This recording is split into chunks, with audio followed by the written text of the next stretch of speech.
आज मैं एक्सप्लेन करूंगा 2025 की most awaited American supernatural horror movie को, जो की है फाइनल डेस्टिनेशन ब्लड लाइन्स। ये मूवी बहुत ही ज्यादा बेहतरीन है और पहली मूवी है जिसकी रेटिंग स्टार्टिंग में 6 पॉइंट समथिंग थी, लेकिन अभी वो 7.2 आउट ऑफ 10 हो चुकी है। और ये छठी इंस्टॉलमेंट है फाइनल डेस्टिनेशन सीरीज में, जहाँ पर पिछली सारी मूवीज आकर जुड़ जाती हैं कि आखिर जो पहली 5 फिल्मों के अंदर हो रहा था वो क्यों हो रहा था, यानी कि यहाँ पर जो प्रीमोनिशन होते हैं वो कैसे होते हैं और आखिर ये सब हो क्या रहा था, क्या ये कोई कर्स है या फिर कुछ और है। तो इसके बारे में तो आपको आगे ही जानने के लिए मिलेगा, लेकिन आपको यहाँ पर सब कुछ समझ में आ जाएगा और आपको पिछली मूवी देखने की भी जरूरत नहीं है। यहाँ पर आपको सारी चीजें समझ में आ जाएंगी और इसको आप एक तरह से सीक्वल या फिर प्रीक्वल सब कुछ एक साथ समझ सकते हो। और ये अब तक की बेस्ट रिव्यूड फिल्म है इस फ्रेंचाइजी के अंदर। बहुत चलिए अब बिना किसी देरी के चलते हैं सीधा final destination blood lines movie की तरफ।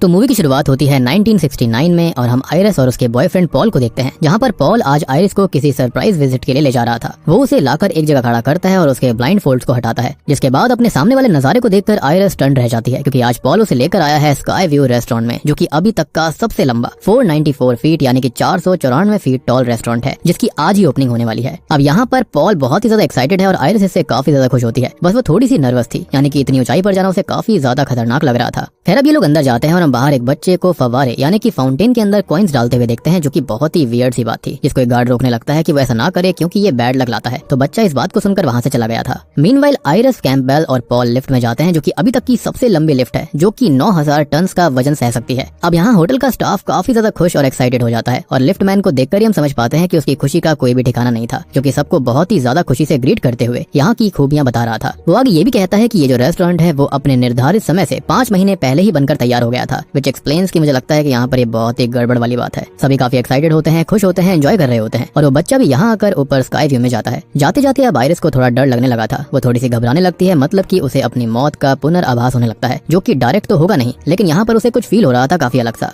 जैसे कि उसका मन कह रहा था कि वो यहीं पर रुक जाए, वापस चली जाए। उसके आसपास की चीजें काफी अजीब उसे लग रही थी। एनीवेज अब लिफ्ट से सभी लोग ऊपर जाते हैं और टॉप वाले सेक्शन में पहुंचकर पॉल रिसेप्शन से उनकी रिजर्वेशन टेबल के लिए बोलता है, लेकिन रिसेप्शनिस्ट उसको मना कर देती है। पॉल की टेबल रिजर्व हो ही नहीं पाई थी, जिससे कि वो काफी अपसेट हो जाता है। वो आयरिस के पास जाता है और दोनों बात करते हैं और अब उसे थोड़ा अजीब सा फील हो रहा था, वॉमिट जैसा लग रहा था, तो वो वॉशरूम चली जाती है। अब यहाँ पर नाच गाना चालू था, ड्रिंक हो रही थी, म्यूजिक चल रहा था, लेकिन इसी बीच एक बारटेंडर शैंपेन ओपन करता है, जिसका कैप प्रेशर से ऊपर लगे हुए झूमर पर टकरा जाता है और उससे एक पॉइंटेड पीस टूटकर नीचे गिर पड़ता है। अब यहाँ सभी लोग नाच रहे थे और स्काई व्यू रेस्टोरेंट का जो फ्लोर होता है ना, वो आधा बीच में ग्लास का बना हुआ था और अभी इससे पहले हमने जिस हिस्से को यानी कि झूमर से वो ग्लास पीस टूटते हुए देखा था, वो सीधा इसी फ्लोर के ग्लास पर लगता है, जिससे कि वहाँ पर एक क्रैक आ गया था। अब हम नीचे लगे हुए बिल्डिंग जॉइंट्स को देख पाते हैं, जो कि हिल रहे थे क्योंकि वजन काफी ज्यादा था, विच एक्सप्लेन्स कि यहाँ 5 महीने पहले बनाने का कोई फायदा नहीं था। अगर वो थोड़ा सा और टाइम लेते तो यहाँ पर ये अच्छे से ताकतवर बन सकता था, एंड आई बिलीव कि यहीं पर इसका एक वीक पॉइंट था। अब आयरिस को इस रेस्टोरेंट के अंदर परफॉर्मेंस दे रही सिंगर उसके बेटे के साथ मिलती है, जो कि आयरिस से बात करते हुए पूछती है कि वो प्रेग्नेंट लग रही है, तो कितना समय हुआ है, जिस पर वो बताती है कि 2 महीने, लेकिन ये बात उसने अभी तक पॉल को नहीं बताई थी और वो डर रही थी, विच एक्सप्लेन्स कि उसको वॉमिट क्यों आई और उसको अजीब भी फील क्यों हो रहा था।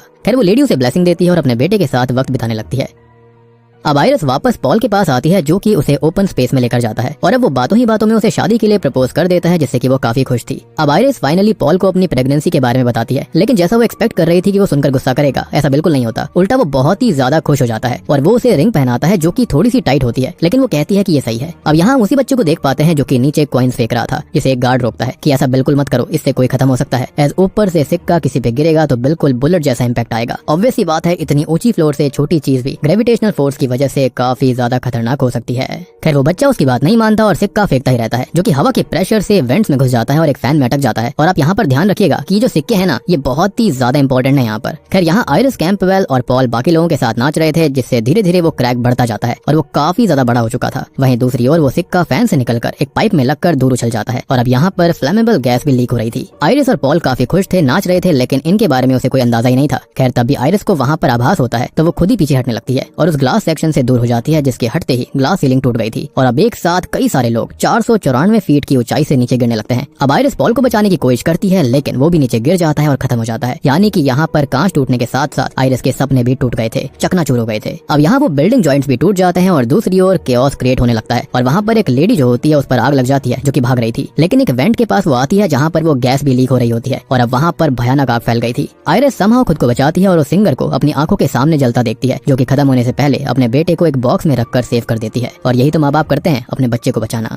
अब सब जगह आग फैल चुकी थी, ग्लास सेक्शन भी टूट चुका था और बिल्डिंग जहाँ से यानी कि जॉइंट से टूटी हुई थी वहाँ से बेंड होकर वो गिर जाती है और बहुत सारे लोग नीचे गिरते हैं, लेकिन वो विंडो ग्लास से बच जाते हैं। अब इतने में ही वो सिक्का जो कि झूमर पे आ गया था वो वहाँ से नीचे गिरता है और नीचे पियानो जो कि बिल्कुल बीच में था वो एक साइड आ जाता है और अब वो ग्लास विंडो से जा टकराता है जो कि कई सारे लोगों की जान ले लेता है। कुछ लोगों ने लिफ्ट से भागने की कोशिश करी थी लेकिन वो लिफ्ट वजन झेल ही नहीं पाई, तो इसी के चलते होता यह है कि लिफ्ट टूट जाती है, जिसके चलते बहुत सारे लोग पिसकर खत्म हो जाते हैं और वो रिसेप्शनिस्ट जो कि उसके अंदर जाने की कोशिश कर रहा था वो दो हिस्सों में बंटकर खत्म हो जाता है। कुछ लोग सीढ़ियां लेते हैं तो वो भी आधी टूट जाती है, जिसके अंदर सभी खत्म हो गए थे। बस वो कॉइन वाला बच्चा ही बचा हुआ था जो कि नीचे आ जाता है और खुश होता है कि वो बच गया, लेकिन अब तक वो पियानो उसके ऊपर गिरकर उसे हमेशा के लिए शांत कर देता है। और अब फाइनली वो सिक्का जो कि वो स्टार्टिंग से उसके अंदर डाल रहा था वो वापस से फाउंटेन में चला गया था, विच रियली इंडिकेट्स कि आखिर बैड लक होता क्या है। अब यहाँ पर हम शॉकिंगली देख पाते हैं कि खाली आयरिस अकेली बची हुई थी, जिसे वो सिंगर का बेटा मिलता है, जिसे वो बचाने की बहुत कोशिश करती है, लेकर जाने लगती है, लेकिन अब वो दोनों भी फिसल कर लटक जाते हैं। जिसमें होता यह है कि आयरिस की फिंगर के अंदर जो पॉल की पहनाई हुई रिंग थी वो एक जगह फंस गई थी, जिसमें आयरिस की रिंग के साथ स्किन भी उखड़ जाती है और अब वो दोनों भी नीचे गिरकर खत्म हो जाते हैं। खैर अब यहाँ पर सीन शिफ्ट होकर प्रेजेंट टाइम में आता है और यही फाइनल डेस्टिनेशन ब्लड लाइन्स की इंट्रोडक्शन थी। और मेरे ख्याल से स्टार्ट ही इतना तगड़ा हुआ है तो आगे तो क्या क्या होगा, तो इसके लिए आगे देखते रहिए। खैर अब यहाँ से सीन शिफ्ट होकर प्रेजेंट टाइम में आता है जहाँ पर हम स्टेफनी नाम की लड़की को देखते हैं, जिसे आयरिस और उस समय पर हुए डिजास्टर के भयानक नाइटमेयर्स बार बार आते रहते थे, जिससे कि वो बहुत ही ज्यादा परेशान रहने लगी थी। अब वो अपनी फ्रेंड से बात करती है और बताती है कि आयरिस असल में उसकी ग्रैंड मदर है, जिनसे वो कभी भी नहीं मिली, लेकिन फिर भी वो उसे सपने में क्यों दिखती है, वो हादसा क्या था और क्या हुआ था, वो सब कुछ सोचने लगती है। सवाल उसके पास काफी सारे थे और जवाब ढूंढने के लिए वो अपने घर पर जाती है, जहाँ पर उसके पिता और भाई चार्ली उसको मिलते हैं। उसकी माँ मतलब कि आयरिस की बेटी डार्लिन उसे 10 साल की उम्र में छोड़कर ही कहीं चली गई थी। अब स्टेफनी अपने पिता से आयरिस के बारे में बात करती है, लेकिन वो ज्यादा कुछ नहीं बताते, तो वो अपने भाई चार्ली के साथ अपने मामा हावर्ड के यहाँ पर जाती है और अपने बाकी कजन से भी मिलती है। अब वो अपने मामा जी से बात करती है, उनसे आयरिस के बारे में, इस डिजास्टर के बारे में पूछती है, तो वो बताते हैं कि ऐसा कुछ हुआ ही नहीं था, यानी कि जो हमने स्टार्टिंग में देखा वो क्या था फिर। यानी कि वो बताते हैं बस आयरिस पागल हो गई थी, जिसने खुद को बाकी लोगों को कैद करके रखना शुरू कर दिया था, जिस वजह से उसके बच्चों को उससे अलग कर दिया गया और फिर भी वो नहीं रुकी, अजीब से लेटर्स, डिस्टर्बिंग पिक्चर्स भेजती रही, जिससे बाद में सबने उससे कनेक्शन ही खत्म कर लिया। एंड आई बिलीव कि शायद से वो अभी भी जिंदा है। खैर अब स्टेफनी के मामा जी कहते हैं कि वो आयरिस के बारे में बात ना करे, उससे दूर रहे, लेकिन स्टेफनी के पास सवाल बहुत सारे थे तो वो नहीं मानती और उन लेटर से एड्रेस लेकर आयरिस से मिलने पहुंच जाती है। तो आयरिस असल में शहर से दूर अकेले एक बंकर जैसी जगह पर रहती है, कैमरास से दरवाजों को चेक करती रहती है। खैर अब स्टेफनी आयरिस को अपने बारे में बताने लगती है, लेकिन वो बिना फोन और चाबियों के ही उसे अंदर आने के लिए बोलती है, जिसका एक ही रीजन था और रीजन हम जानते हैं वो क्या है, और वो है फाइनल डेस्टिनेशन की बुरी मौतें, क्योंकि यहाँ पर ढेर सारी मौतें इन्हीं वजह से हुई हैं।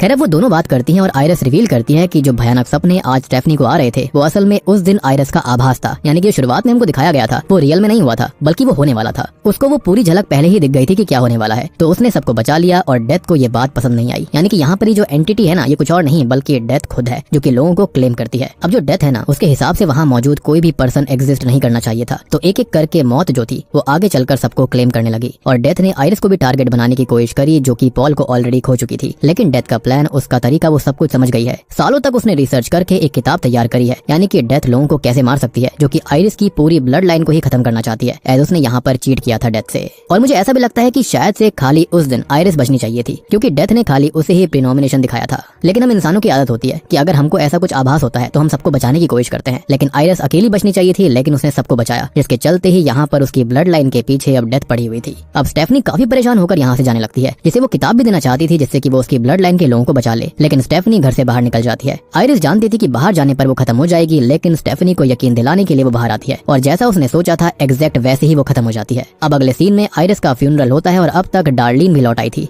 जिसे देख स्टेफनी खुश नहीं होती, क्योंकि वो उसे बचपन में ही छोड़कर चली गई थी, जिसके लिए स्टेफनी ने उसे कभी माफ नहीं किया। अब अगले दिन वो घर पर थी और बाकी लोग हावर्ड के घर पार्टी में थे, जहाँ पर डार्लिन भी आती है, जिसे वो वापस अपने परिवार ज्वाइन करने के लिए बोलते हैं, लेकिन वो मना कर देती है। अब यहाँ स्टेफनी को आयरिस की बात याद आती है और वो काफी अलर्ट हो गई थी। वो उस किताब को देखती है जिसमें वो बच्चे वाला सिक्का भी था, जिससे स्काई व्यू डिजास्टर होने वाला था। यहाँ पर सारी डिटेल्स थी, कैसे कार से, लकड़ी वाले ट्रक से, या फिर कैसे कैसे लोग खत्म हो सकते हैं। और यहाँ पर एक प्लेन भी था और फाइनल डेस्टिनेशन 1 की मौतें प्लेन में ही हुई थी। एंड ट्रस्ट मी, मैंने सिर्फ पहला पार्टी देखा था और ये जो प्लेन वाला सीन था ना वो आज भी मेरे मन में चिल्स दे देता है। और जब भी मैं